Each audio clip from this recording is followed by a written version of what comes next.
I'm Tim Miedecke, and I'm currently getting around making music as Tim Finish Him, and I'm happy to be talking to Deanne and the Metal Maniacs.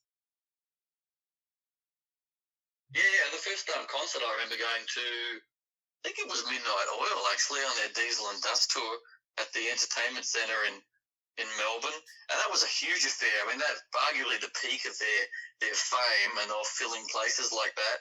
But I was young, I was 12 or 13, and I was a bit overwhelmed by the whole thing, actually. So many people in one spot cheering on this band who I thought were good and everything, but I don't know, I guess when it comes to sports teams or bands, people get kind of wild about stuff like that. Sideways a little bit here, it kind of blows my mind that people can get that obsessive about the cult of personality in politicians these days. I'm like, really?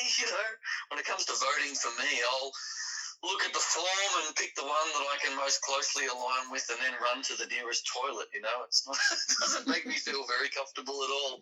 So I guess when it comes to bands and sports, I can understand that level of fascination and obsession. But still, when I first saw it as a kid, I was a bit intimidated. Like, look at all these people, and this is wild, everyone there for a similar cause. I mean, I can't imagine what it would be like going to a Hillsong concert, right? Looking over and seeing the Prime Minister of Australia waving magic hands. But I digress.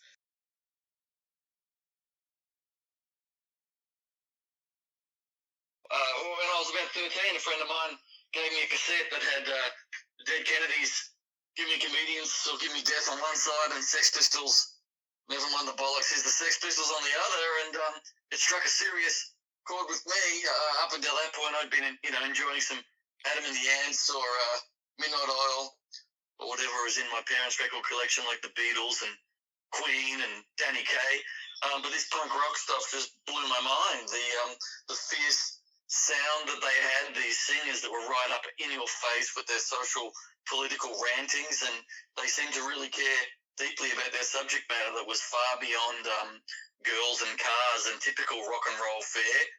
Not that there's anything wrong with any of that, but this stuff just was all new to me. So I grabbed my sister's old acoustic guitar that had been put out to pasture gathering dust and started to try and figure out what these bands were doing on those albums.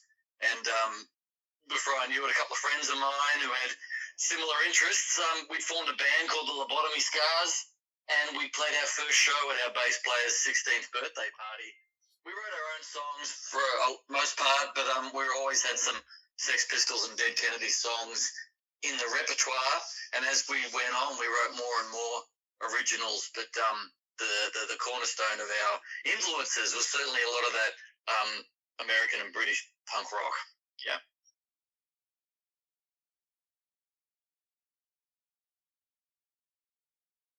Yeah, okay. That would have been Lobotomy Scars in Melbourne at a place called the Riverside Inn. I'm pretty sure that was our first pub show. And we played with, I think the band was called the Psycho Zombies or some such. And they were all much older than us. We were still teenagers, and our parents would drive, or our drummers, Mum in particular, would drive us to the shows and pile all the gear into a Corolla. So we played there. That would have been the first paid show. We might have got $50 at the end of the night, and we'd arrived as far as we were concerned. We thought that was the greatest thing ever, and that sort of set the tone for getting shows around Melbourne at places like the Royal Artillery Hotel or the Tote. When we played the Tote once with a band called Mr. Floppy, which was like I guess a big black type of band, some dudes, some geeky looking dudes with a drum machine. But we played this show, and it was the same night that I think Faith No More had come to town on the Real Thing tour. It was the first time, and so there was nobody at our show, and even one of the bands had opted out and gone down to see Faith No More. So it was us and Mr. Floppy and a couple of hangers-on, and it didn't matter. We still had a great time. We were happy to be out amongst it. And then trusty old Mum would turn up with the car afterwards. Come on, boys, it's time to go, which was always would pop your balloon if you're standing there trying to mix it up with the older people and the bands and be incredibly cool, and then your mum comes to pick you up because you've got a deadline. But in hindsight, I'm a parent now myself, and I just, for parents to do that for their kids, how righteous, you know what I mean? Like really being supportive and taking them to and from their shows. I mean, not every kid wants to play football, Well, there was the Lobotomy Scars. That was the first band that I had going, and eventually that morphed into a more sort of metal band called Prozac that was getting around in Melbourne for a couple of years. And after that, there was sort of more of a punk metal band called Zombonol, with some of the same dudes, and then from that morphed into Frankenbok, which was a band that I was involved in for about 20 years, and we got around Australia and New Zealand and whatnot, and now I just do my own thing called Tim Finish Him, which is just me in the studio banging out solo records with Want and Abandon. All those bands that I mentioned are actually represented on my Bandcamp. I've got some of the recordings there remastered for anthropological purposes. And all the Frankenbok stuff is on their Bandcamp. There's plenty of stuff there to listen to if anyone's interested to hear what they sound like. It's all hurty. It's all unuser-friendly music. People kicking and screaming and setting the world to rights.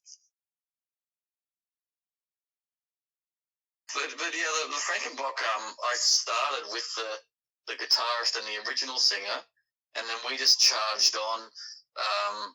The lineup's changed significantly over the years. We went through 4 singers and multiple guitarists and a drum machine to a drummer, and some of the lineup stayed together for many years at a time, but towards the last couple of years of my tenure, I was just a bit burnt out on the whole thing, a bit burnt out. I wasn't enjoying it as much as I had.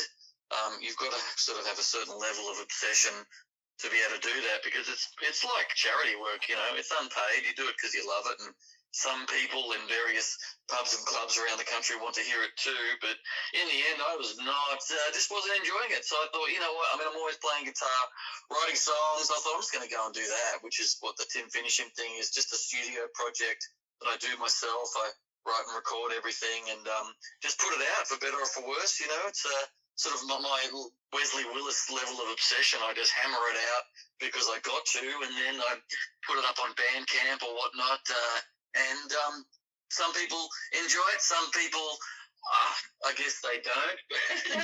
It's not as metal as Frankenbok. It's not as aggressive as that. It gets a little bit more weird, but the foundations of it is still that punk rock ethic, guitars and drums and singing a song where you're trying to, do some kind of equal opportunity takedown. That's the way I came at it. We got a few tasty supports back in the day. We played with Machine Head and Slayer, and that was pretty fascinating to see the Slayer operation up close and personal. I'm happy to report that their mystique was they maintained the mystique the whole time. When you're standing around those guys and trying to talk to them or whatever, and not put your foot in your mouth, they've got a palpable presence. Especially Jeff Hanneman. That dude was really something. I mean, at a glance, he's like this Californian surfer kind of guy with the blonde hair, but up close, there's a whole lot more going on there. So yeah, we played with them.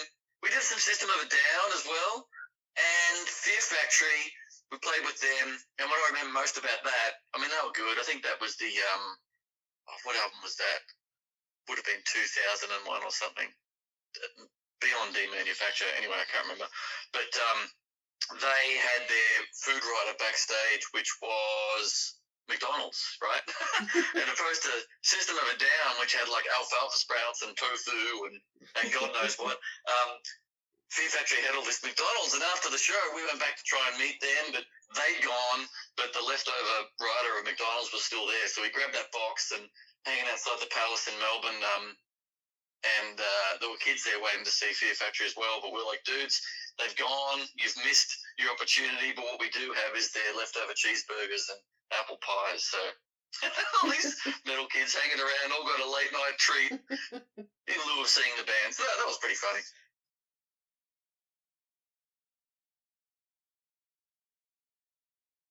Yeah, sure. Well, when we were in Frankenbok, it was very much a collective. I mean, some of us would be more prolific with writing stuff, but then you'd have to run the gauntlet of the band to get anything off the ground, and getting it past the drummer was always very important. And so that was just the way we do it. I mean, it was a very long process in Frankenbok to get songs off the ground. We had some singers that would insist on writing their own lyrics because they were going to sing them, and other singers who were more susceptible to other people writing like full songs for them to sing. So it can get very intricate and very long-winded. The results always spoke for themselves in the end, but that was very refreshing for me to move on and do my own thing because I could just write it all and do it the way I wanted, for better or for worse. And it just, my process would just start with noodling on guitar or on the piano or whatever, and then just start recording. Some songs would be fleshed out from beginning to end. You know what they're going to do, and others you just record pieces at a time and slowly string it together. And that's part of the joy of it. To see what happens. To be a little bit experimental with sounds and just make some music that you want to hear. Hear what it sounds like, and hopefully, I guess the goal is that other people want to listen to it too. But I guess ultimately that's not why you do it, because you want to make some music and hear it yourself and share it, and if people jump on board, that's great. Having said that, Tim Finisham hasn't really caught on or set the world on fire yet, and that's cool. I mean, I just keep doing it because I like it, Yeah, that's the creative people and artists 101, right? That's why they do it, because they kind of they have to. And if you're lucky, you get to have an exhibition of some description, or a band to perform it, or a venue to play it, and other people can experience it too. But it's just like a cathartic process too, I think, to get your ideas out. Not everyone writes a journal, or not everyone's extroverted enough to tell people what's on their mind or how they're feeling, And sometimes I think art, or a lot of the time, is a great conduit for that. The Tim Finisham's not like a unit that functions to play live with, but I am constantly working on new music, and so I guess a new album is I'm finishing up mixing it and everything, so I guess it'll be out in the next month or so. Bandcamp, Spotify, and whatnot, and might go large and put out a compact disc for people who still like that technology to pimp out their car stereo or whatever. The last album that I put out was called Eyes Glaze Over, and that's featured on my Bandcamp. So if anyone wants to hear what my stuff sounds like, that's a pretty good example.